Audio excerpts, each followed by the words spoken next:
I greet you again in the name of our great God and Savior, Jesus Christ. And I'm always thankful to Him for allowing me to speak a few words on His behalf. Today we shall take a look at the brazen serpent. Now, our reading is from the Gospel of John, chapter 3, verse 14. Here our Savior Himself says, "And as Moses lifted up the serpent in the wilderness, even so must the Son of Man be lifted up." Here in this verse, and the verses to follow, we have a striking foreshadowing of Christ being lifted up on the cross in order that He might save, through the look of faith, those who are dying in their sins. To illustrate the character, the meaning, and the purpose of His death, the Lord Jesus Christ refers to Numbers chapter 21 concerning Israel's murmuring against the Lord. And He sent fiery serpents among the people, which bit them so some died, others were badly wounded from their poisonous bites. In consequence, they confessed they had sinned and cried unto Moses for relief. Moses in turn cried unto the Lord, and the Lord told him to make a serpent of brass, fix it on a pole, and tell those snake-bitten Israelites to look to it in faith, and they would be healed. We can speak here of many things the Lord did not tell them to do, but we shall turn from the negative to the positive side. We shall notice, first of all, that it was God who commanded Moses to make the serpent of brass. This was not Moses' idea. We often speak of Noah's Ark as if it was Noah's idea.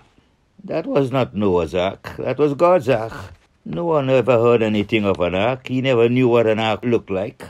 All I want to say here is that this matter of salvation is all of God's design and God's purpose. In short, salvation is all of God and all of grace and all of God's providing. We notice that Moses was to fix this brazen serpent upon a pole. In other words, this remedy had to be publicly and plainly displayed so that it would be easily seen. There is no doubt that that cross on which our Savior was crucified was on public display, maybe on a highway. For we read in Matthew chapter 27 and verse 39, "And they that passed by reviled him." So those snake-bitten Israelites had no difficulty in seeing that serpent, and that rendered them inexcusable should they die without looking. The promise that God made to them in Numbers chapter 21 and verse 8 is, "It shall come to pass that everyone that is bitten, when he looketh upon it, shall live." Not only did God give here in this verse a foreshadowing of the means by which salvation is brought out for sinners, but the manner in which the sinner is saved, and that is by looking away from himself and looking to God's appointed object of faith, who is none other but the Lord Jesus Christ. For we read in Acts chapter 4 verse 12, "Neither is there salvation in any other, for there is none other name under heaven given among men whereby we must be saved." How blessed this was! The brazen serpent was lifted up, that even those who were too weak to crawl up to that pole, maybe too far gone, even to lift a voice, they could lift their eyes in simple faith in God's promise and be healed. May I say here, just as those bitten Israelites were healed by a look of faith, even so, a lost sinner can be saved by looking to Christ, even by beholding the Lamb of God who taketh away our sin. I read again from Numbers chapter 21 verse 8, where it says, "It shall come to pass that everyone that is bitten, when he looketh upon it, he shall live." And so it is today. The Lord says, "Come unto me, all ye that labor and are heavy laden, I will give you rest." John 3:16, that golden verse tells, whosoever believeth in him should not perish, but have everlasting life. Nothing is said about strength or intelligence, just a look of faith. Faith in his finished work. That is, man became a sinner by a look. The first recording of Eve in connection with the fall of our parents is that when the woman saw that the tree was good for food, Genesis chapter 3 verse 6.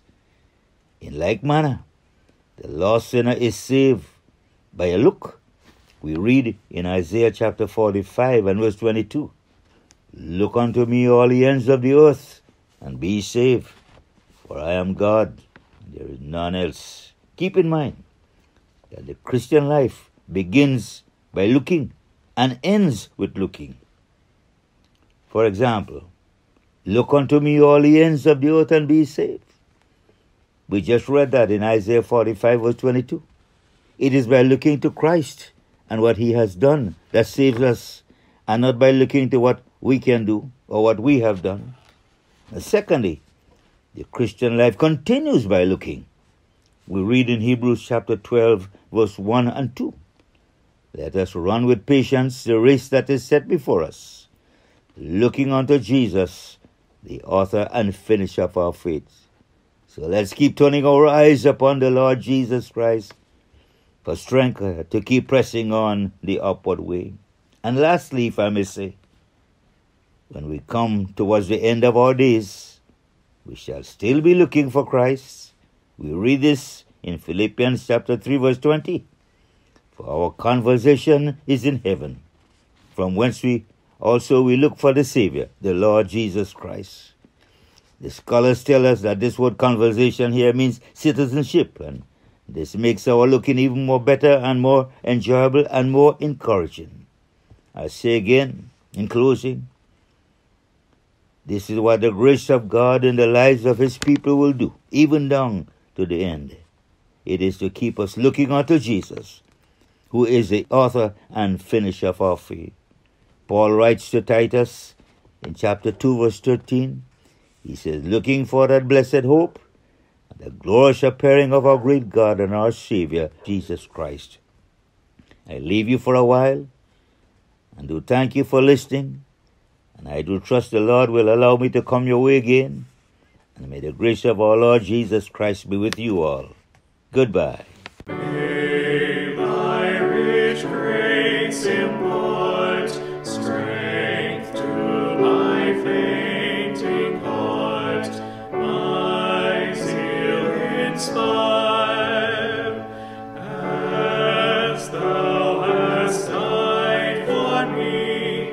Oh, may my love to thee pure, warm, and changeless be a living fire.